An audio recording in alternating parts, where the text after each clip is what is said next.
ሰላም እንላችኋለን። እንዴት ሰንብታችኋል? የተከበራችሁ አድማጮቻችን በማድመጥ ላይ የምትገኙት የስፖርት 365 ዝግጅታችንን ነው። በዛሬው የስፖርት 365 ዝግጅታችን ስለ ዝምተኛው ተጽዕኖ ፈጣሪ ሊያንድሮ ትሮሳርድ እና ወደ ብቃቱ ስለተመለሰው ማርቲን ኦዴጋርድ እናወራለን። አብራችሁኝ እንድትሆኑ በአክብሮት ጋብዛለሁ። ሰብስክራይብ፣ ላይክ እና ሼር ስለምታደርጉ ደግሞ ምስጋና የላቀ ነው።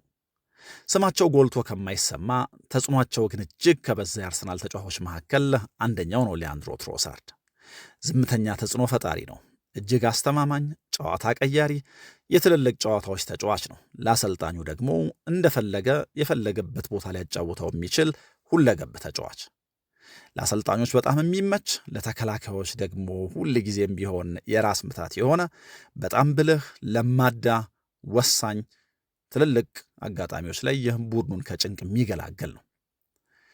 በባህሪው ወይ ደግሞ በሚሰጠው አሳይመንት ሁልጊዜም እንደ ስስት የሚለዋወጥ፣ ለአሰልጣኙ እንዳልኩት በጣም የሚመች ነው። አርሰናል ውስጥ ይሄ ነው የሚባል የትሮሳርድ ኃላፊነት እስከ ቅርብ ጊዜ ድረስ አልነበረም። ምንም እንኳ እሱ የምመርጠው ከግራ መስመር መነሳት ነው ይበል እንጂ የፊቱ መስመር ላይ አሰልጣኙ በተለያዩ ሚናዎች ተጠቅሞበታል። በተለያዩ ሚናዎች ሲጠቀምበት ግን ሊያንድሮ ትሮሳርድ አሰልጣኙን አንገት የሚያስደፋ የሚያሳፍር ሆኖ አልተገኘም።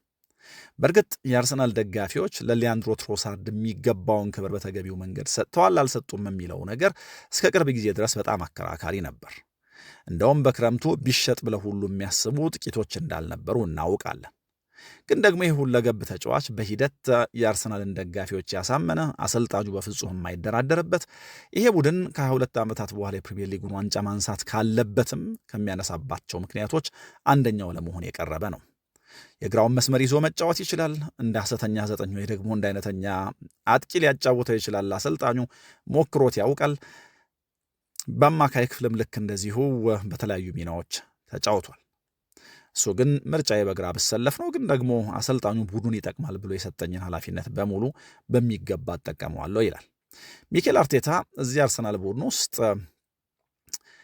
ሊያንድሮ ትሮሳርድን እንደ ኮኔክተር ይጠቀመዋል።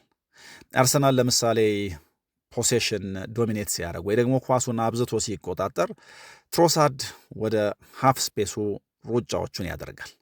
መስመር ላይ ታኮ ወይ ደግሞ እንደው መስመሩ ላይ ተቸክሎ የሚጫወት አይነት ተጫዋች አይደለም። ኢንፋክት መስመሩን ታኮ የሚሮጥባቸው ጊዜያቶች አሉ፣ ግን ደግሞ በይበልጥ አርሰናል ኳስ ሲይዝ ወደ እነዚህ ሃፍ ስፔሶች ድሪፍት ያደርጋል ወይ ደግሞ ወደ አማካይ ክፍል ሩጫዎች በማድረግ የአማካይ ክፍል ተጫዋቾቻቸውን ቁጥር ያበዛል። ከዛ ባለፈ የዚህ ቡድን የሊንክ አፕ ጨዋታ በጣም የተዋጣለት እንዲሆን በሚዋልል ቅርጽ እዚህ ቡድን ውስጥ በጣም ትልቅ አስተዋጽኦ ለማድረግ ይሞክራል። ብዙ ጊዜ ያንን መስመር ይዞ ቅድም እንዳልኩት ተቸክሎ በጣም አይሶሌትድ ሆኖ ተነጥሎ የሚጫወት አይነት አይደለም። እንደ አይነተኛ የመስመር ተጫዋቾች ይህንን መስመር ይዞ ታኮ ኳስ እስኪደርሰው ድረስ የሚጠብቅ ምናምን ሳይሆን በጣም ብዙ ኢንቮልቭ የሚያደርግ ስለሚፈጥረው ክፍተት ከኳስ ውጭም ሆነ ከኳስ ጋር አብዝቶ የሚጨነቅና ይህንንም የሚያደርግ አይነት ተጫዋች ነው። የትልልቅ ጨዋታዎች ተጫዋች ነው። ትልልቅ ጨዋታዎች ላይ ደግሞ አሰልጣኙ እንዲያምነው የሚያደርገው ሁልጊዜም መዋቅራዊ ግዴታውን ስለሚረዳ፣ በአግባቡ ፕሬስ ስለሚያደርግ፣ ወደኋላ ትራክ ባክ ማድረግ ቢኖርበትና መከላከሉን መርዳት ቢኖርበት ያለ ጭንቅ ይህንን ማድረግ ስለሚችል ነው። እና እንቅስቃሴው የቡድኑን ቅርጽ ብዙ ጊዜ አያበላሽምና አሰልጣኙ እንዲህ ያለውን ተጫዋች በትልልቅ አጋጣሚዎች ያምነዋል። ልክ ነው፣ ፍላሽ አይደለም፣ ግን ደግሞ በጣም ወሳኝ ነው። ትልቁ የዚህ ተጫዋች ጥንካሬ ብዬ የማስበው እኔ የዚህ አርሰናል ቡድኑ ሲጫወት ካየሁት ጊዜ ጀምሮ የጊዜ አጠባበቁ ነው። በየትኛው ሰዓት ምን ማድረግ እንዳለበት ያውቃል። ውሳኔዎቹ አይዛነፉ። ቡድኑ ሲፈልገው ጎል የሚያስቆጥር ወይ ደግሞ በጭንቅ ጊዜ ከጭንቅ ቡድኑን የሚገላግል አይነት ነው እና በጣም ኪዮቲክ የሆነ ነገር ውስጥ ሲገባ እንደ ይህንን ቡድን ከጭንቅ የሚገላግል ተጫዋች አንድ ካለ ሊያንድሮ ትሮሳርድ በዋናነት የሚጠቀስ ነው። አሲስት ሲያረግ የተዋጣለት ነው። የሚያስቆጥራቸውም ጎሎች ወሳኝነት በዛው ልክ። ከተጠባባቂ ወንበርም ሲነሳ የጨዋታውን መልክ የመቀየር አቅሙ በጣም የሚያስደንቅ ነው። ብዙ ጊዜ ከተጠባባቂ ወንበር ተነስተው የሚጫወቱ ተጫዋቾች ምናልባት ከተዋጣላቸው ይዋጣላቸዋል፣ ካልተሳካላቸው ግን አንዱ የሚቸገሩት ነገር ከቡድኑ ቴምፖ ጋር አብሮ መጓዝ መቻል ነው። ተቀይሮ ከገባ በኋላ ግን ሁልጊዜም ቢሆን ከጨዋታው ስልተ ምት ጋር አብሮ ለመሄድ የማይቸገር አንድ ተጫዋች እዚህ ቡድን ውስጥ ደግሞ እንፈልግ ካልን አሁንም የምናገኘው ይህንን ተጫዋች ነው። ቡድን ውስጥ በጥራት ደረጃቸው ጥሩ የሚባሉ ተጫዋቾች አሉ። ለምሳሌ በሌላኛው ክንፍ የሚጫወተው ሳካ ወይ ደግሞ ከሊያንድሮ ትሮሳርድ ጋር ለግራው መስመር የሚፎካከረው ማርቲኔሊ የተጋጣሚን ቡድን ተከላካዮች በሩጫዎቻቸው ምናምን ስትሬች ማድረግ መዘርዘር ይችላሉ። ስህተትን መቅጣትን በተመለከተ ግን ከትሮሳርድ ሁለቱም ተጫዋቾች የተሻሉ ናቸው ለማለት ይቸግራል። ትንሽ ስህተት በትሮሳርድ ይቀጣል። ከነዚህ ተጫዋቾች የበለጠ እነዚህ ሞመንቶች ላይ በጣም ዲሳይሲቭ ነው። ለምሳሌ አንድ ሚዛኑን የሳተ ቦታውን የለቀቀ ተከላካይ ቢኖር ወይ ደግሞ አንድ የዘገየ ውሳኔ ተከላካዩ ቢወስን ለሊያንድሮ ትሮሳርድ በቂ ነው እና ደግሞ የሚጫወትበት እርጋታ በጣም ያስደንቃል።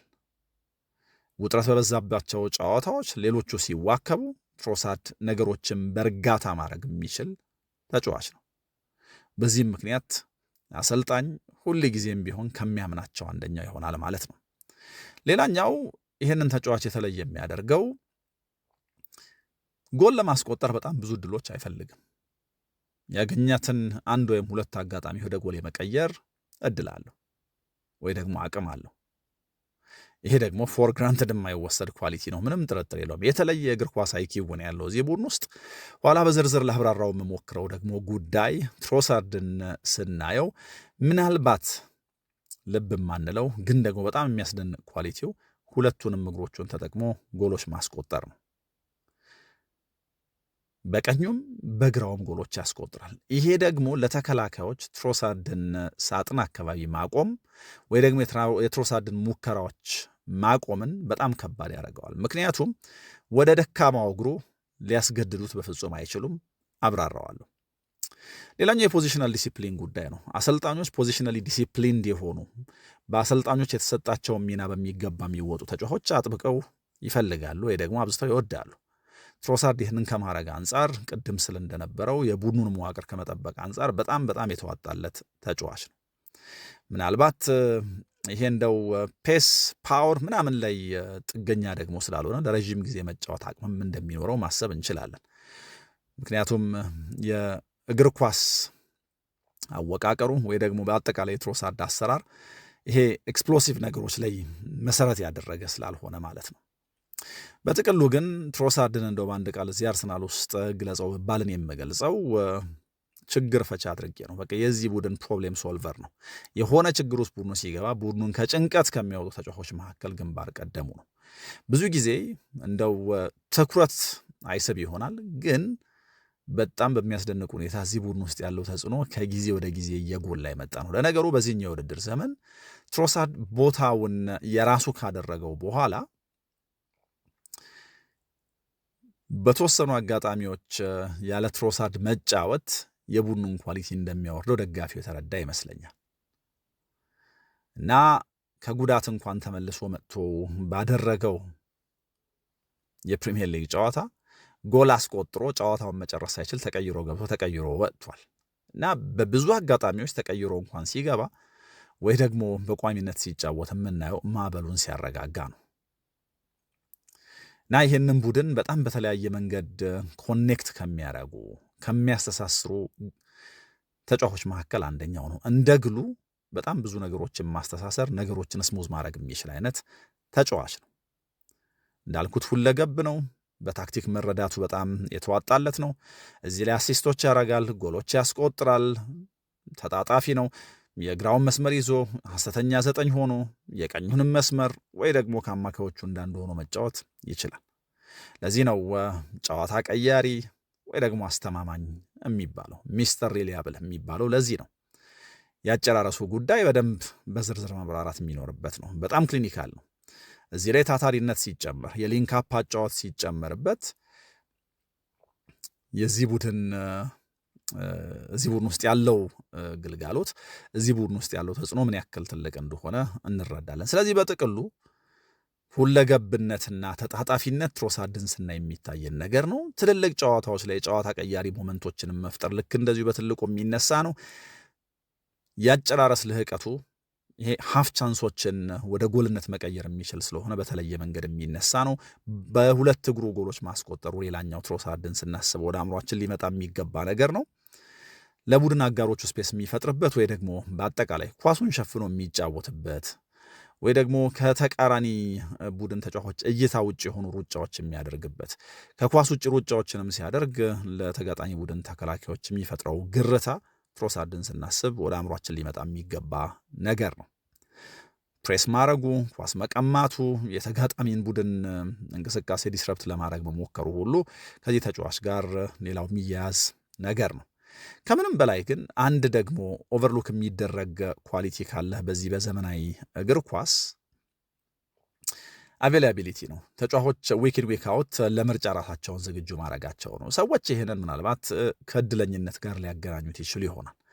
ግን ደግሞ ራስን ለእንደዚህ አይነት ትልቅ ፈተና ዝግጁ ማድረግ ከከባድ ጨዋታዎች በኋላ ሪከቨር አድርጎ ለቀጣዩ ጨዋታ በሙሉ ብቃት ራስን ማስገኘት በጣም ሊደነቅ የሚገባው ግን ደግሞ ኦቨርሎክ የተደረገ ነገር ነው። ይሄ ኮንሲስተንሲ ተጫዋቾች ለቡድናቸው የሚያበረክቱትን ግልጋሎት በጣም ከፍ የሚያደርግ እንዳልኩት ግን ኦቨርሎክ የሚደረግ ኳሊቲ ነው። በጣም በትልቁ ግን ሊነሳ ይገባዋል እና አምና ብቸኛው የአርሰናል ተጫዋች ይመስለኛል 38ቱም የማስዴ ስኳዶች ውስጥ ነበር በፕሪሚየር ሊጉ እና ይሄ ሚኬል አርቴታ በፈለገው ጊዜ ሁሉ እንዲጠቀምበት እንዲያጫውተው ያደርጋል። እንግዲህ ቅድም መንደርደሪያ ላይ ስለ ትሮሳርድ ሳወራ ዝምተኛ ተጽዕኖ ፈጣሪ ነው ብያለሁ። እውነት ነው፣ ዝምተኛ ተጽዕኖ ፈጣሪ ነው ያልነው። ስለ ትሮሳርድ ብዙሃን መገናኛዎችም ብዙ አይጮሁም። ደጋፊውም እንዳልነው እስከ ቅርብ ጊዜ ድረስ ትሮሳርድን በተመለከተ ያለው ምስል የተንሸዋረረ ነበር። አሁን ግን በዝምተኝነት የሚፈጥረው ተጽዕኖ እንዳለ ሆኖ ድምፁን ጎል አድርጎ ቡድን የሚመራባቸው አጋጣሚዎችም ጭምር መታየት ጀምረዋል። እንግዲህ የዚህ ቡድን ውስጥ ካሉ በቁመት አጭር ተጫዋቾች ዋነኛ ይመስለኛል ሊያንድሮ ትሮሳርድ እና በቁመት ዘለግ ያሉትን የአርሰናል ተጫዋቾች ሰብስቦ ሊያነቃቃ የሞከረባቸው አጋጣሚዎች ጥቂት አይደሉም። ጨዋታ ሊጀመር ሲል ወይ ደግሞ በሆነ አጋጣሚ ፊሽካው ሲነፋ ከረፍት ሲመለሱ ምናምን እና ከዚህ ቡድን መሪዎች መካከል አንደኛ ሆኗል። ሚኬል አርቴታ የአርሰናል አሰልጣኝ ከሆነ ሊያንድሮ ትሮሳርድ ደግሞ የአርሰናል ተጫዋች ሆኖ ወደ እንግሊዝ ከመጣ በኋላ ወደ አርሰናል ከመጣ በኋላ ከብራይተን በአሰልጣኙ ሚኬል አርቴታ የሊያንድሮ ትሮሳርድን ያክል የተጫወተው ወይ ደግሞ ሚኬል አርቴታ ብዙ ያጫወተው ተጫዋች ብዙ የተሰለፈ ተጫዋች የለም። ይሄ ቅድም እንዳልኩት ምን ያክል አቬሊያብል እንደሆነ ምን ያክል ኮንሲስተንት እንደሆነም የሚያሳይ ነው። የጎል ኮንትሪቢዩሽንንም በተመለከተ ፉክክር ያለው እዚህ ቡድን ውስጥ ከቡካዮ ሳካ ጋር ብቻ ነው። ከዛ በተረፈ የሊያንድሮ ትሮሳርድ የጎል ተሳትፎ እጅግ የሚያስደንቅ ነው እና ይህንን ደግሞ ይበልጥ አስገራሚ የሚያደርገው ተጫዋቹ ወደ አርሰናል ከመጣ በኋላ ባሉት ጊዜያቶች ሁሉ የውድድር ዘመኑን ሲጀምር ያለፉትን 3 ዓመታት ሁሉ የውድድር ዘመኑ ሲጀምር ተጠባባቂ ወንበር ላይ ሆኖ ነው የሚጀምረው። ከዛ ግን በሆነኛው የሲዝኑ ጊዜ አሰልጣኙን አሳምኖ የሚፎካከሩትን ሁሉ ልቆ እዛ ቦታ ላይ መጫወት ይችላል። ከተጠባባቂ ወንበር ተነሳ ቋሚ የሆነ ግን ሁል ጊዜ የማያቆመው ነገር ተጽዕኖ መፍጠር ነው እና አሰልጣኙ አብዝቶ የተጠቀመው ተጫዋች እሱ መሆኑ የሚነግረን ነገር አለ እና ደግሞ በጎል ኮንትሪቢዩሽን በቅርብ ርቀት የሚፎካከረው ከሳካ ጋር መሆኑን ስናይ በጣም እንደነቃለን። ይሄ ብቻ ሳይሆን እዚህ ቡድን ውስጥ ሊያንድሮ ትሮሳርድና ሚናውን በጣም የተለየ የሚያደርገው በፕሪሚየር ሊጉ ጨዋታ ቀያሪ ሞመንቶችን ጨዋታ ቀያሪ አጋጣሚዎችን ካየን አርሰናል ውስጥ መሪ ነው። ተቀይሮ ቢገባ ወይ ደግሞ በቋሚነት ቢጀምር የሚያስቆጥራቸው ጎሎች እጅግ ወሳኝ ናቸው። የበቀል እርምጃ በወሰዱበትና የዚህ ውድድር ዘመን ጉዟቸው ረዥም መሆኑን ባመሳከሩበት የአስቶን ቪላ ጨዋታ ትሮሳርድ ያስቆጠረው ጎል 3ኛ ነው። 2-0 እየመራ ስለነበረ ቡድኑ ምናልባት 3ኛው ጎል ዋጋ ቶ ካልሆነ በስተቀረ ከሰሞኑ የአርሰናል ባህሪ በመነሳት የጎሉን አስፈላጊነት በተለየ መንገድ መናገር የሚቻል ይመስለኛል። ምክንያቱም ሰሞኑን አርሰናል 2-0 እየመራ የሚቆጠርበት አንድ ጎል ምን ያክል መሸበር እንደሚፈጥር ተመልክተናል። የመጨረሻዎቹ ደቂቃዎች በጣም የምጥ ነበሩ። ደጋፊው ተረጋግቶ ጨዋታውን እንዲያይ ካስቻለ የትላንትናው 3ኛ ጎል እጅግ ወሳኝ ነበር እና ወደዚህ ቡድን ከመጣ በኋላ ትሮሳርድ ከተጠባባቂ ወንበር ተነስቶም ጎል ማስቆጠር ቀዳሚው ተጫዋች ነው። ስለዚህ ቅድም ያልናቸውን ነገሮች ሁሉ ለምሳሌ ለመደመር ብንሞክር አሰልጣኙ ብዙ ያጫወተው ወይ ደግሞ የተጠቀመው በጎል ኮንትሪቢዩሽን እዚህ ቡድን ውስጥ አድራጊ ፈጣሪ ነው ተብሎ ከሚታሰበው ቡካዮ ሳካ ጋር የሚፎካከር የጨዋታ ቀያሪ ጎሎችን በማስቆጠር የዚህ ቡድን ቀዳሚው ተጫዋች ከተጠባባቂ ወንበር በመነሳትም እንደዚሁ ብዙ ያስቆጠረው ተጫዋች መሆኑ በጣም በጣም ወሳኝነቱን ያሳያል። እንዳልኩት ይህን የውድድር ዘመን ሲጀምር እንዳለፉት 2 የውድድር ዘመናት በሙሉ ከተጠባባቂ ወንበር ነው የጀመረው። ግን ደግሞ አሰልጣኙን ለማሳመንና ከምንጊዜውም በላይ ደጋፊዎች ትሮሳርድን በተመለከተ ያላቸው መስለ እንዲቀየር በጣም በቶሎ ነው ያደረገው። እዚህ ቡድን ውስጥ በእድሜ 3ኛው ትልቅ ተጫዋች ነው ከክርስቲያን ኖርጋርድና ከኬፓ አሪዛባላጋ ቀጥሎ። እዚህ መልበሻ ቤትም የሚሰማ የሚደመጥ የሚከበር ነው ማለት ነው። በባህሪው ተጠባባቂ ወንበር ላይ መቀመጥ ብዙ ምቾት የሚሰጠው አይነት አይደለም። በእርግጥ ከዚህ ቀደም ሚኬል አርቴታ ሲናገር 2024 ላይ ይመስለኛል ያ ትንሽ አጉረምራሚ ነው፣ ግን ደግሞ በተፈጥሮ አጉረምራሚ ነው። አጉረምራም ይወዳል፣ ግን ደግሞ ፉክክር አብልጦ የሚወድና መቀመጥ የሚጠላ በመሆኑ ይህንን አቲቲዩዱን ወድለታለሁ ብሎ ነበር እና በዚህም ምክንያት ሁል ጊዜ ተጠባባቂ ወንበር ላይ ሳስቀምጠው የሆነ አይነት ረሃብና ራሱን ፕሩቭ የማድረግ ቁጣ ይታይበታል። አሳይሃለሁ አይነት ነገር እያለ ነው ወደ ሜዳ የሚገባው እና ይህንን ሜንታሊቲ ወደዋለሁ ነው የሚለው አርቴታ። በእርግጥ አሁን ተጠባባቂ ወንበር ላይ በፍጹም ሊያስቀምጠው አይችልም። ትሮሳርድ ይህንን በተመለከተ ሲናገር ልምምድ ሜዳም ላይ ቢሆን ጨዋታዎችን መሸነፍ አልወድም፣ እንኳን ልምምድ ሜዳ ላይ ይቅርና ቤትም ከልጆች ጋር ስጫወት መሸነፍ የሚባል ነገር አላውቅም። እንደውም ልምምድ ሜዳችን ላይ በራሱ ዳኛ ቢኖር ዋናውን ጨዋታ አፕሮች በማድረግበት መንገድ ነው ልምምድን አፕሮች ማድረገው ይላል። ቀልድ እንደማያውቅ ማሳያ ነው እና ሁልጊዜም ለእንደዚህ ያለ ትልቅ ክለብ ስትጫወት በጥፍር መቆም አለብህ፣ ለሁሉም ነገር ራስህ ሬዲ ማድረግ አለብህ በሚል ሜንታሊቲው እንዴት የተለየ መሆኑን ሊያሳይ ይሞክራል። ስለዚህ የትኛውም ቦታ ላይ ቢጫወት የትኛውም ኃላፊነት ቢሰጠው ከተጠባባቂም ወንበር ቢነሳ ሁልጊዜም የሆነ ነገር ፕሩቭ ለማድረግ የሚጫወት አይነት ነው። አሁን እንዳልኩት ተጠባባቂነቱ ያበቃ ይመስላል። ለዚህ ቡድን በጣም በጣም ኢምፖርታንት ነው። ያለሱ የአርሰናል ኳሊቲ እዛ መስመር ላይ ሲወርድ አይተናል። አርቴታ ደግሞ እዚህ ተጫዋች ውስጥ ያለን ነገር ለማውጣት በጣም ረዥም ርቀት እየሄደ እንዳለ በደንብ እንረዳለን። ወደ ጥልቅ ሩጫዎች ማድረግ እንዳለበት ቡድኑን ቅድም እንዳልኩት ኮኔክት እንዲያደርግ እንዲያገናኝ፣ ሃፍ ስፔሱን በሚገባ ኤክስፕሎይት ማድረግ እንዳለበት፣ መከላከሉን ማገዝ እንዳለበት በጣም በተለያየ መንገድ አሳይመንት ይሰጠዋል። ይህንን በሚገባ ይተረጉማል፣ ይተገብራል። ልክ ነው። ስሙ ሳካዊ ራይስ አይደለም፣ ግን ቡድን ውስጥ እየሰጠ ያለው ግልጋሎት ከጊዜ ወደ ጊዜ በጣም እየጎላ መጥቷል እና ባለፉት 3 ዓመታት እዚህ ቡድን ውስጥ ያለው ተጽዕኖ እጅግ እጅግ እጅግ ትልቅ መሆኑን ግን ደጋፊዎች አሁን የተረዱት ይመስለኛል። አሰልጣኙ ደግሞ የተጫዋቹ ተጽዕኖ እየጎላ ለመሄዱ ትልቁን ድርሻ ይወጣል እና ተጫዋቹም የሚለው የአሰልጣኙ ፓሽንና ኢንቴንስ መሆን ልምምድና ጨዋታዎች ላይ ወደ ተለየ ከፍታ ተጫዋቾችን የማሸጋገር አቅም አለው እና ይሄ በጣም በተለየ መንገድ ጨዋታዎችን አፕሮች እንዳረግ ወይ ደግሞ የተለየ ዝግጅት እንዳረግ እድል ሰጥቶኛል ነው የሚለው እና ጎል አስቆጣሪነቱ ይሁን አሲስት አድራጊነቱ፣ ጨዋታዎችን የሚያይበት መንገድ፣ ጨዋታዎች ላይ ተጽዕኖ የሚፈጥርበት መንገድ ሁሉ ከዚህ ጋር በቀጥታ ይገናኛል። ከጎል አስቆጣሪነት ጋር ተጫዋቹን ስናነሳ ቅድም በመጠኑ የጠቀስኩት የጎል አስቆጣሪነት በሁለት እግሩ የማስቆጠር ጉዳይ፣ ወሳኝ ጎሎች የማስቆጠር ጉዳይ ይነሳል እና እነዚህን በዝርዝር ለማየት ለምሳሌ ጎል ሲያስቆጥር በጣም ወሳኝ ጎሎች ነው የሚያስቆጥረው።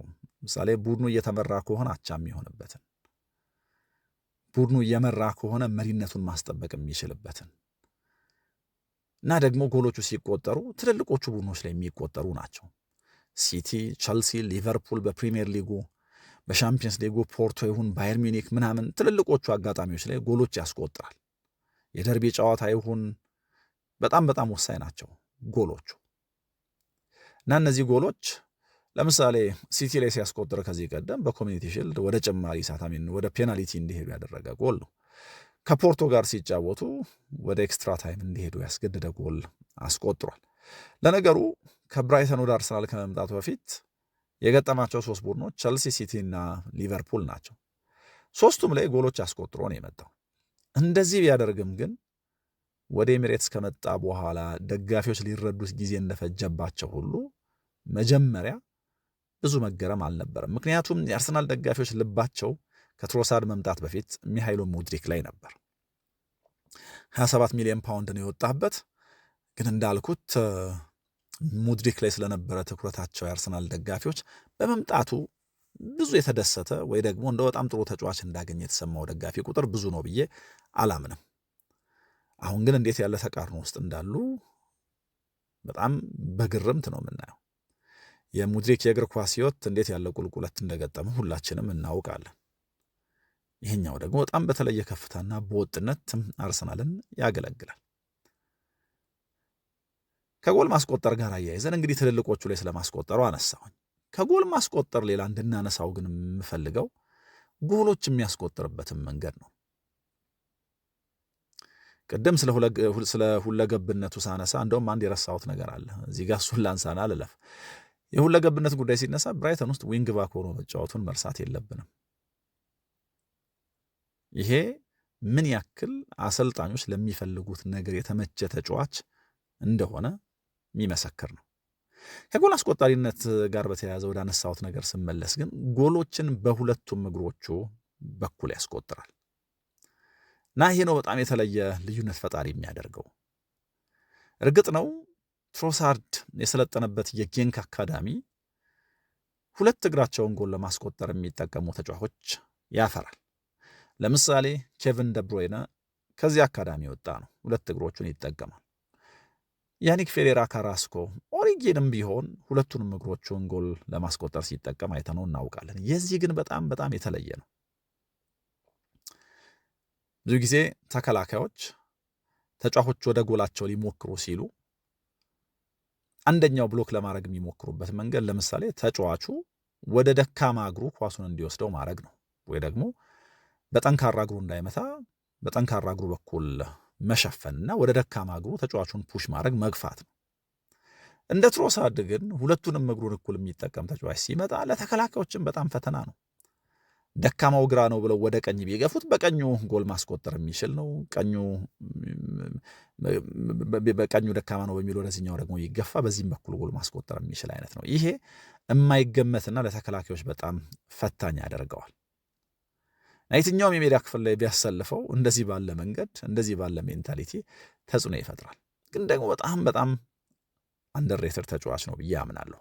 አሁን ግን ቅድም እንዳልኩት የቡድኑ ኳሊቲ በሱ አለመኖር የወረደባቸውን ጨዋታዎች ደጋፊው ማስተዋል የቻለ ይመስላል። በተደጋጋሚ ግን ራሱን ፕሩቭ ለማድረግ ረዥም ርቀት ሄዷል ብዬ ነው የማስበው እና በቅርብ ዓመታት አርሰናል ካደረጋቸው በጣም ስማርት ከሚባሉ ዝውውሮች አንደኛው ነው ብዬ ነው ማስበው። የመጣበት ገንዘብና እየሰጠ ያለው ግልጋሎት ቅድም ካልነው ሁለገብነት ወይ ደግሞ ቦታን በተለየ መንገድ መረዳት ለቡድን አጋሮቹና ለራሱ የሆነ ክፍተት ከመፍጠር ባለፈ ሁልጊዜም ሲፈለግ የሚገኝና ወሳኝ ጎሎች የሚያስቆጥር ደግሞ መሆኑ እዚህ ጋር ነገሩን በተለየ መንገድ እንድናየው ያደርገናል። ኳስ እግሩ ስር ሲገባ ምንም አይነት ነገር ሊፈጥር ይችላል። ሰንጣቂ ኳሶች መስጠት ይችላል። በሊንካፕ ጠባብ ቦታዎች ላይ መጫወት ይችላል። በከትባክ የጎል ዕድሎች መፍጠር ይችላል። ሌላ ግን አንድ በጣም የሚያስደንቅ ኳሊቲው ምናልባት እንግዲህ አሁን እዚህ ቡድን ውስጥ ከሀያባት ተመልሶ ሲመጣ ሊጠቀምባቸው የሚችላቸው አይነት ተንጠልጣይ ኳሶች መስጠት ይችላል እና የአርሰናልን ሲያጠቃ በጣም አደገኛ ቡድን ያደርገዋል። የኳስ ቁጥጥሩም በጣም የሚያስደንቅ ነው። ኳስ እግሩ ስር ከገባ በሚገባ መሸፈን የሚችል ነው። በጣም ኢዝሊ አይነጠቅም። ሁለቱንም እግሩን ስለሚጠቀም ደግሞ እዚህ ጋር ቅድም እንዳልኩት ኳስ ለመንጠቅም በጣም ፈታኝ ያደርገዋል። እንደዚህ ያለ ለዋንጫ የሚፎካከር ቡድን ውስጥ እንደ ትሮሳርድ አይነት ዋጋ ያላቸው ተጫዋቾች በጣም በጣም አስፈላጊ ናቸው። ሀፍ ቻንሶችን ወደ ጎልነት መቀየር የሚችሉ ለቡድኑ የመከላከል ቅርጽ በጣም ብዙ የሚያዋጡ ልዩነት ፈጣሪ ሆኑ እና ደግሞ በጣም አስፈላጊ በሆነ ጊዜ ራሳቸውን የማይደብቁ ተጫዋቾች ያስፈልጋሉ።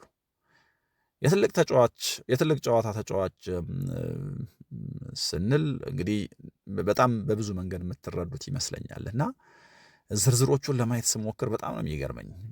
ባለፉት ዓመታት ወደ አርሰናል ከመጣ በኋላ ቅድም በተወሰነ መልኩ ልዘረዝራቸው ሞክሬያለሁ። ቶትናም ላይ ይሁን ለምሳሌ መሪ ያደረጋቸውን ጎል እንዴት ባለ መንገድ ህዳር 2025 ላይ እንዳስቆጠረ፣ አሁን በቅርቡ ከሰንደርላንድ ጋር የተደረገው ጨዋታ 2-1 የመሩበትን አጋጣሚ የፈጠረው እሱ ነው። ፉልሃምን ያሸነፉበትን ጎል ልክ እንደዚሁ ጥር 2025 ከቶትናም ጋር ሲጫወቱ የ2-1 ጨዋታ የማሸነፊያው ጎል የተቆጠረው በሱ ነው። እንደዚህ እያል አስቶን ቪላ፣ ማንቸስተር ዩናይትድ፣ ባየር ሚኒክ፣ ፖርቶ፣ ሊቨርፑል፣ ቸልሲ፣ ኤቨርተን፣ ማንቸስተር ሲቲ እያል ቡድኖቹን ልንጠራ እንችላለን። ለዚህ ነው ተጽዕኖ እንደዚህ ያለ ተጫዋች ስለሆነ ሚኬል አርቴታ ከዚህ ቀደም ስለ ትሮሳርድ ኮንትራትና ምናልባት አርሰናልን ሊለቅ ይችላል ስለመባሉ ሲያወራ በፍጹም የተከለከለ ነው፣ እንደዚህ የሚባል ነገር የለም፣ ኖ ቻንስ ነበር ያለው ሚኬል አርቴታ። ምክንያቱም በሚገባ ነገሩን ይረዳዋል። አበሱ ስር በጣም ብዙ ጨዋታ ያደረገ ቀይሮት እየገባህ ጨዋታዎች የሚቀይር ትልልቅ አጋጣሚዎች ላይ የማይደበቅ ቅድም እንዳልኩት ባለፈው ውድድር ዘመን 38ቱም የማች ዴይ ስኳዶች ላይ የነበረን ተጫዋች ዝም ብሎ መልቀቅ ብልህነት አይመስልም። አሁን ደግሞ ከሪካርዶ ካላፊዮሪ ጋር በጣም የሚገርም ጥምረት ፈጥረዋል። ሳይተያዩ የሚግባቡ አይነት ሆነዋል እና ያው ካላፊዮሪ እዚህም እዛም ገባ ወጣ እያለ ግርግር የሚፈጥር የሆነ አይነት ኮንፊውዥን የሚፈጥር ተጫዋች ሆኗል። በፍጹም የማይገመት አይነት ነው። የሆነ ሰዓት አጥቂም የመስመር ተጫዋችም 10 ቁጥርም መስሎ የሚታይበት እድል አለ እና ሳላየው ሩጫውን ወዴት እንደሚያደርግ ወይ ደግሞ ሳያየኝ ሩጫውን ወዴት እንደማደርግ መግባባት ችለናል፣ ከሪኪ ጋር የተለየ ጥምረት ፈጥረናል በሚል በመካከላቸው ስለተፈጠረው ኬሚስትሪ ያወራል እና ይሄ ደግሞ ለአርሰናል ረዥም ርቀት መሄድ አለመገመትና ወደ ዋንጫ ለሚያደርገው ግስጋሴ በጣም በጣም ወሳኝ ነው እና በዚህ የውድድር ዓመት አርሰናል ለዋንጫ ከተጫወተ አንዱ ምክንያት እንደዚህ ያለ በሳል የቡድን ተጫዋች መያዙ ነው። ልክ ነው። ትሮሳርድን በተመለከተ ያለው ምስል ተቀይሯል። አሁን ከተጠባባቂ ወንበር እየተነሳ የሚጫወት ትሮሳርድ የለም። ግን የሆነ ቀን እንደው ብቃቱ ትንሽ ወረድ ብሎ ትሮሳርድ ከተጠባባቂ ወንበር እንኳን ቢነሳ ደጋፊው ክረምት ላይ ሲል እንደነበረው አይ ትሮሳርድ ክለቡን ቢለቅ የሚል አይመስለኝም እና እየቆየ በደጋፊው ክሬዲት የሚሰጠው ከመጣበት ገንዘብ አንጻር እየሰጠ ያለው ግልጋሎት ምን ያክል ትልቅ እንደሆነ ደጋፊው እየተረዳ የመጣው ተጫዋች ይመስለኛል እና እዚህ ስብስብ ውስጥ በጣም አይነኬ ከሆኑ አሁንም ያው ጨዋታዎች አርሰናል ሲያሸንፍ ወይ ደግሞ ከጨዋታዎች በፊት ዛሬ ራይስ የለም፣ ዛሬ ማጋሌሽ የለም፣ ዛሬ እንትና የለም ከሚለው ልክ የትሮሳርድ ስም ባይነሳም በትሮሳርድ አለመኖር ግን የሚቀንስ ነገር እንዳለ በደንብ ግልጽ ነው እና ከዚህ ቡድን ወሳኝ ተጫዋቾች ከዚህ ቡድን አይነኬዎች መካከል እኔ አንዱ ነው ብዬ አስባለሁ። ይህንን ደጋፊዎች አሁን እንዳልኩት የሚስማሙበት ይመስለኛል። ሐሳባችሁን ልታጋሩን ትችላላችሁ። ከአርሰናል ጋር ወደ ተያያዘ ሌላ ጉዳይ ልውሰዳችሁ። ማርቲን ኦዴጋርድ ወደ ብቃቱ መመለሱም ባለፉት ጥቂት ጨዋታዎች አስመልክቶናል።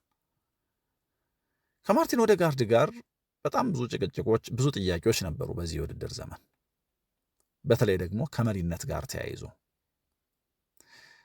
እኔ በግሌ ሁልጊዜ መሪ መጮህ አለበት ብዬ አላምንም። በጣም በተለያየ መንገድ የተለያዩ ሰዎች ሊመሩ ይችላሉ። በጣም ካሪዝማቲክ መሪ ነው ብዬ ነው የማስበው። በምሳሌ የሚመራ ድምፁን ጮክ ባያደርግ እንኳን በእንቅስቃሴው በድርጊቱ የቡድን አጋሮቹ የሚገዙለት አይነት መሪ ነው ብዬ ነው የማስበው። እርግጥ ነው የትኛውም ተጫዋች ከቡድን ስለማይበልጥ የሆነ ጊዜ ብቃቱ ከወረደ ተጠባባቂ ወንበር ላይ መቀመጥ አለበት። የኦዴጋርድ አይነት ባህሪ ያለው ተጫዋች ግን እዚህ ቡድን ውስጥ ያለ ስለማይመስለኝ የኦዴጋርድ አስፈላጊነትም ትልቅ ስለሆነ አሰልጣኙ ቢታገሰው አሰልጣኙ ላይ መፍረድ ከባድ ነው የሚሆነው እና አሰልጣኙ ተጫዋቹን ተጠባባቂ ወንበር ላይ እንዲያስቀምጠው ከአምበልነቱም እንዲያነሳው የጮሁ ደጋፊዎች ጥቂት አልነበሩ። ግን ደግሞ አሁን እነዚህ ደጋፊዎች ምናልባት እንደው ኦዴጋርድ ላይ የሰነዘሩት ትችት ከአምበልነቱ ይነሳ ተጠባባቂ ወንበር ላይ ይውረድ ማለታቸውን እንዴት ባለ መንገድ እንደሚወጡት አላውቅም። ምናልባት ኦዴጋርድንና ኤዜን በተመለከተ የሰራሁትን ፕሮግራም እዚሁ የዩቲዩብ ፔጅ ላይ ልታገኙት ትችላላችሁ። ወደኋላ መለስ ብላችሁ ምናልባት ያልሰማችሁ ልትሰሙት ትችላላችሁ። እኔ በግሌ በሁለቱ ተጫዋቾች መካከል ስለነበረው ልዩነት ወይ ደግሞ ስለ ባህሪ፣ ስለ አጫወት ከምንም በላይ ደግሞ አስፈላጊ ነው ብዬ ስለማስበው የዚህ ቡድን ተጫዋች ላነሳ ሞክሬያለሁ። ምክንያቱም እዚህ ቡድን ውስጥ የኦዴጋርድ አይነት ባህሪ ያለው ተጫዋች እንዳልኩት የለም። ይህ ቡድን የሚጫወትበትን መንገድ ከመቅረጽ መልክ ከማስያዝ አንጻር ኦዴጋርድ በጣም አስፈላጊ ተጫዋች ነው። ስለዚህ ወደ ብቃቱ እስኪመለስ አሰልጣኙ ቢታገሰው እንኳ ቅድም እንዳልኩት አሰልጣኙን አንፈርድበትም። በቅርብ ጊዜያት የአርሰናል ደጋፊዎች ዴክላን ራይስ የዚህ ቡድን አምበል መሆን አለበት ብለው አስበው ማህበራዊ ትስስር ገጾች ላይ እንደዚህ ያሉ ነገሮች ሰምተናል። የሐሳቡ ጠንሳሽ የከዚህ ቀደሙ የአርሰናል አምበል ቶኒ አዳምስ ነው። አዳምስ በተለያዩ አጋጣሚዎች ይህ ኃላፊነት ሊሰጥ የሚገባው ለራይስ ነው ብሎ ያስባል። አዳምስ የመሪነት ችግር አልነበረበትም። በጣም ኤክሰፕሽናል ተጫዋች ነበር። ግን ደግሞ ከተጫዋችነት ወደ አሰልጣኝነት ከተሸጋገረ በኋላ ወይ ደግሞ እንደዚህ ብዙሃን መገናኛዎች ላይ ሲቀርብ የሚሰጣቸው አስተያየቶች ግን በጣም አወዛጋቢ ነው። በጣም ራፍ ነው እና ደግሞ አወዛጋቢ ነው እና ያኔ በአርሰናል በብዙ አይነት መንገድ እጣ ፈንታውን የቀየሩለትን አርሰን ቬንገርን ሳይቀር የሚተችበትና የሚናገርበት መንገድ በጣም የተለየ ነው እና በእርግጥ ቬንገር ያው አዳምስ መጫወት ካቆመ በኋላ እሳቸውን በተመለከተ በሚሰጣቸው የተለያዩ አስተያየቶች እንደ አባት አስቀድሞ ደግሞ እንዳሰለጠነው ሰው በትዕግስት ነገሮችን ለማየት ሞክሯል እና ግን አሰልጣኝ ሆኖ መጀመሪያ ሲሾም ወደ ሲኦል እንኳን ደህና መጣ ነበር ያሉት እና የእውነት ማሰልጠን ሲኦል እንደሆነ በጣም በአጭር ጊዜ አሰልጣኝነት ቆይታው ተረድቶ አርፎ ቁጭ ብሏል። እንደዚህ ባሉ አስተያየቶቹ ግን አሁንም ድረስ ብቅ ሲል እናየዋለን እና ከዴክላን ራይስ ጋር ተያይዞ እንግዲህ አላውቅም እዚህ ውስጥ የአርሰናል መሪ መሆን እንግሊዛዊነትም እና ደግሞ ቅድም እንዳልኩት አይነት ወዝጋባ ባህሪም ራሱን የቻለ አስተዋጽኦ አበርክቶ ሊሆን ይችላል። እነዚህ ቡድኖች ውስጥ ይህንን የምለው በምክንያት ነው። እነዚህ ቡድኖች ውስጥ አምበል የሚመረጠው እንዲሁ በአሰልጣኞች አይደለም። ፔፕ ጓርዲዮላ ለምሳሌ ማንቸስተር ሲቲ ውስጥ ለመጀመሪያ ጊዜ ይመስለኛል በዚህ ውድድር ዘመን በራሱ አምበል የመረጠው። ምክንያቱም ባለልምድ ተጫዋቾቹ በሙሉ ክለቡን ለቀዋል እና በጣም አስፈላጊ ብሎ የሚያስበውን ምርጫ ፔፕ ጓርዲዮላ በራሱ አድርጓል። ከዛ ውጭ ግን የሆነ የሊደርሽፕ ግሩፕ አለ። ይሄ ሊደርሽፕ ግሩፕ የሚመረጠው በተጫዋቾቹ ነው። አንዳንዶቹ ተጫዋቾች ምን ያክል የመሪነት ክህሎት እንዳላቸው የሚታወቀው ለምሳሌ ለረዥም ጊዜ የሰነበቱ ተጫዋቾች እያሉ ወደ ክለቡ በመጡ በአጭር ጊዜ ውስጥ እዚህ ሊደርሽፕ ግሩፕ ውስጥ ይገባሉ። ለምሳሌ የማንቸስተር ሲቲ ሊደርሽፕ ግሩፕ ውስጥ ሩበን ዲያስ ለመግባት ብዙ ጊዜ አልፈጀበትም። ኢቭን ናታን አኬ በጣም በቶሎ ነው እዚህ ሊደርሽፕ ግሩፕ ውስጥ የገባው። በልምድ ካልሆነ በስተቀር ግን አጉዌሮን ለምሳሌ እዚህ ሊደርሽፕ ግሩፕ ውስጥ ማስገባት በጣም ከባድ ነበር። ልምዱን ታሳቢ የማድረግ ቡድን ውስጥ የሰጠውን ግልጋሎት ታሳቢ የማድረግ ካልሆነ በስተቀር ተፈጥሯዊ መሪ ስላልሆኑ እነዚህ ተጫዋቾች ማለት ነው እና አሁን በራይስ ጉዳይ እንደዚህ ያለ አስተያየት መስጠት ተገቢ ነው። ልክ ነው። ዌስትሃምን በአምበልነት መርቷል። ልክ ነው። ካፒቴን ማቴሪያል ነው። ቡድኑን በምሳሌ መምራት የሚያስችል ብዙ ነገር አለው። ጥሩ ፎርም ላይ ነው ያለው። ምናልባት እሱ ቦታ ላይ ከሚጫወቱ ተጫዋቾች ሁሉ አሁን የላቀ ነው። ግን ደግሞ ኦዴጋርድን ከአምበልነት ማንሳት የሚባለው ነገር ሲነሳ ምክንያቱ ምንድን ነው የሚለውን ነገር ማየት፣ ከዛ ደግሞ ማን የመረጠው የሚለውንም ነገር መመልከት ያስፈልጋል። በዚህ ውድድር ዘመን ስትራግል አድርጓል። የዚህ ቀደም ብቃቱን ለማሳየት አልቻለም ነበር። የሪትም ጥያቄ፣ የፊትነስ ጥያቄ ነበረበት። ሳምቲን የሚባል አንድ ጸሐፊ ይህንን ጉዳይ ለማብራራት ሲሞክር ሁሉም ደጋፊ የራሱ ኦፒኒየን አለው እና ራይስ አምበል መሆን ይችላል ወይ ደግሞ መሆን አለበት የሚል ክርክሩን ይዞ መምጣቱ ስህተት አይደለም፣ ግን ደግሞ ምክንያታዊ እንዳልሆነ በብዙ መንገድ መረዳት እንችላለን ይላል። ወደ ብቃት የመመለስን ጉዳይ በተመለከተ ተጫዋቹ ያለፉት 2 ጨዋታዎች ላይ ብራይተንንና አስቶን ቪላን የገጠሙባቸው ጨዋታዎች ላይ የአርሰናል አጫዋት እንዴት ባለ መንገድ በሱ እንደሚቃኝ አሳይቷል። ሜዳ ላይ እንዴት ባለ መንገድ እንደሚመራ አሳይቷል። ኦርኬስትራውን በኮንዳክተርነት መምራት እንደሚችል አሳይቷል። መፍጠር ከዛ በኋላ ደግሞ ቡድኑ መከላከል ሲኖርበት የቡድኑ መከላከል እንደዚሁ መምራት የእሱ ኃላፊነት እንደሆነ የእሱ ስፔሻሊቲ እንደሆነ አሳይቷል እና የቀደመ ብቃቱ ላይ ተመልሶ መጥቷል። ይሄ ለአርሰናል ምን ያክል ወሳኝ እንደሆነ አሰልጣኙ በሚገባ የሚረዳው ይመስለኛል እና ቡድኑን የሚመራበት መንገድ በጣም ያስደንቃል። ተጫዋቾች ለማኳስ መስጠት እንዳለባቸው እንኳ በምልክት ሜዳ ላይ አሳይን ያደርጋቸዋል እና እንደውም አሁን ያልኩት ጸሐፊ ሳምዲን ምንድን ነው የሚለው የቪዲዮ ጌም የእግር ኳስ የቪዲዮ ጌም ይመስላል አርሰናል አስቶን ቪላን የገጠመበት ጨዋታ ይልና ተጫዋቹ ቡድኑን በሪሞት የሚመራ ይመስል ነበረ እና ይሄ የቪዲዮ ጌም ነው ካልን ወይ ደግሞ የቪዲዮ እግር ኳስ ጨዋታ ነው ካልን በሪሞት እነዚህን ተጫዋቾች ይቆጣጠር የነበረው ማርቲን ኦዴጋርድ ነው ይላል። ሚኬል አርቴታ አምበሉ ላይ አስቀድሞም ቢሆን ጥያቄ አልነበረውም። ምክንያቱም የተወሰኑ ጨዋታዎችና ኮንሲስተንሲ ነበር የሚፈልገው።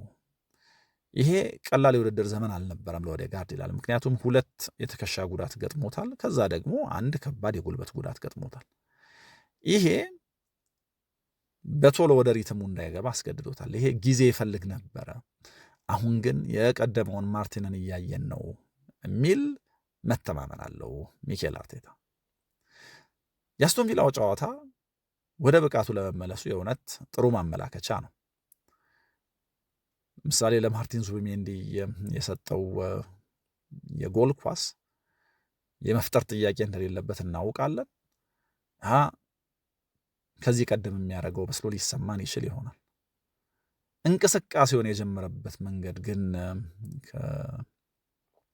ጄደን ሳንቾን ዲስፖሰስ ከማድረግ ከመቀማት ከዛ ታክል መሆኑ መከላከልንም ማጥቃትንም አንድ እንቅስቃሴ ውስጥ ያሳየ ስለሆነ ተጫዋቹ ተመልሷል የሚለው በጣም ጥሩ ማጠናከሪያ ይሆናል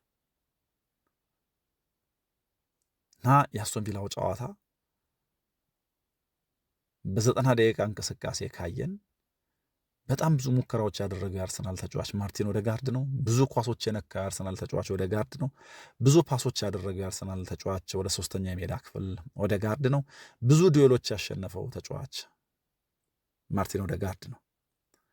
ብዙ ፖሴሽን መልሶ ለአርሰናል ሪጌን ያደረገው ወይ ደግሞ ከተጋጣሚ ቡድን ብዙ ኳሶች የነጠቀውም ተጫዋች ይኸው ተጫዋች ነው እና ሁለቱንም የኦዴጋርድን መልክ ያየንበት ነው። ከኳስ ውጭ ያለውን አግሬሽን ከኳስ ጋር ደግሞ ያለውን ክሬቲቪቲ ፈጣሪነት ያየንበት ነው። ከብራይተንም ጋር በተመሳሳይ እንደዚሁ ነበረ። የአርሰናል የማጥቃት እንቅስቃሴ በሙሉ ወይ ደግሞ አርሰናል የሚጫወትበት መንገድ በሙሉ የሚዘወረው በሱ መሆኑን እና ደግሞ ጥሩ ብቃቱ ላይ ሲሆን ይሄ ምን ማለት እንደሆነ ለደጋፊው በደንብ አሳይቷል። እና አሁን ደጋፊው እዚህ ቦታ ላይ ኤዜ መሰለፍ አለበት ምናምን የሚል ክርክር የሚያነሳ አይመስለኝም። በባህሪም በጣም የተለያዩ ናቸው። ኤዜ የጨዋታዎችን ቴምፖ መቆጣጠር የሚችል አይደለም፣ ለትራንዚሽን አጫወት የሚሆን ነው። በጣም ጥሩ ተጫዋች እንደሆነ እናውቃለን፣ ግን በሁለቱ መካከል አሁን ክርክር ያለ አይመስልም። እና ኦዴጋርድ ወደ ሙሉ ፊትነሱ ከተመለሰ በኋላ ከ6ቱ የአርሰናል የፕሪሚየር ሊግ ጨዋታዎች 5ቱን ጀምሯል። ያለፉት 3ቱ ላይ የዚህ የመጫወት እድል እንኳን አላገኘም። አሁን ተጫዋቹን የሚጠራጠሩት ሁሉ ዝም ይላሉ የሚባለው በእነዚህ ምክንያቶች ነው። እንግዲህ አዳምስ በዚህ አስተያየቱ ምን ያክል እንደሚገፋ አናውቅም። ለራይስ ካልተሰጠው አርሰናል ዋንጫ ያነሳም የሚል የጠበቀ አቋም አለው። እንደ ትላንትና አይነት ፐርፎርማንስ ግን ከአስቶን ቪላ ጋር እንዳደረጉት አይነት ፐርፎርማንስ ግን ወደ ማሳየት ተጫዋቹ ከመጣ ይህንን ማለት በጣም ከባድ ነው።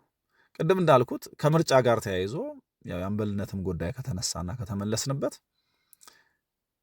ተጫዋቾች ናቸው የሚመርጡት። አርቴታ በጊዜው ስለነበረው ነገር ሲናገር በጣም ማሪጅኑ ሰፊን ያሸነፈበት በብዙ ማይል ርቀት ነው ያሸነፈው እና እያንዳንዱ የቡድኑ ተጫዋች ተመሳሳይ ሰው ነው የመረጠው ማርቲን ኦዴጋርድን ይላል። እንግዲህ ተጫዋቾቹ ከመረጡት የቀድሞ ተጫዋቾች መነጫነጫቸው ስሜት አይሰጥም። ምክንያቱም በምን አይነት መንገድ እንደሚመራቸው የሚያውቁት ተጫዋቾቹ ስለሆኑ ይሄ ብዙ ክርክር ያለው አይመስልም።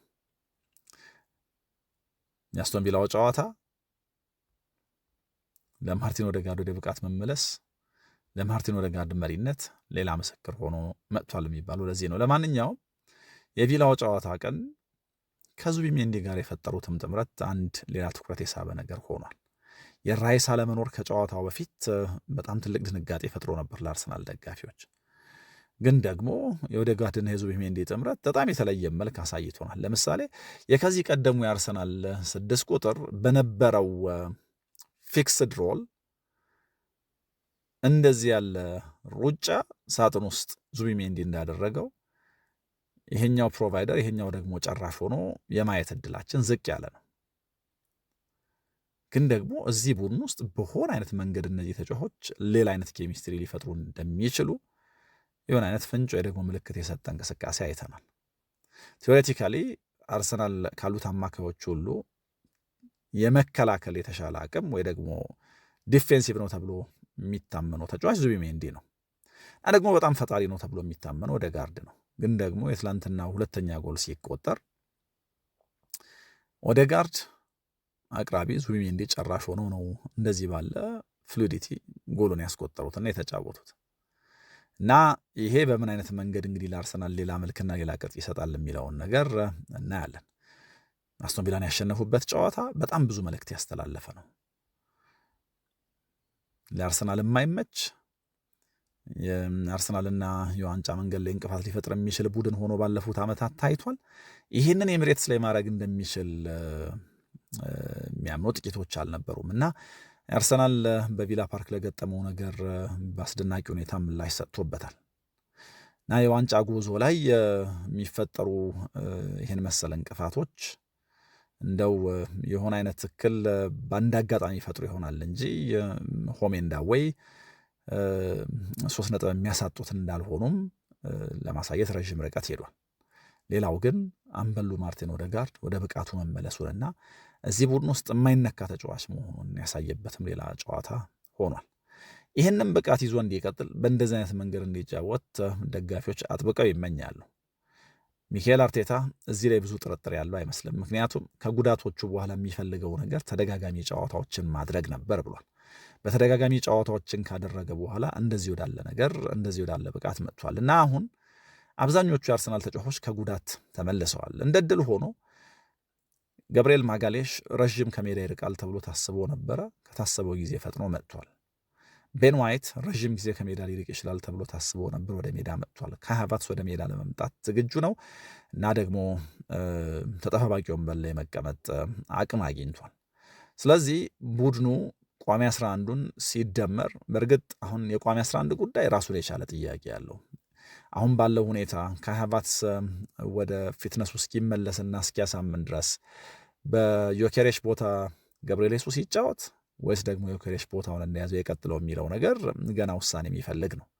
ከዛ በተረፈ ግን ቡድን ውስጥ ያለውን ጥምረት ያለውን አሰላለፍ በተመለከተ አብዛኞቹ ተጫዋቾች ከጉዳት እየመጡ ነው ብቻ ሳይሆን አብዛኞቹ ተጫዋቾች ወደ ብቃታቸውም ጭምር የመመለስ ዝንባሌ እያሳዩ ነው። ለምሳሌ የተከላካይ መስመሩ ገብርኤል ማጋሌሽ ሲመለስ የበለጠ ሶሊድ ነው። ስለዚህ የ2-0 ወይ ደግሞ የ1-0 መሪነቶች ብዙ ጭንቅ ላይ ፈጥሩ ይችላሉ።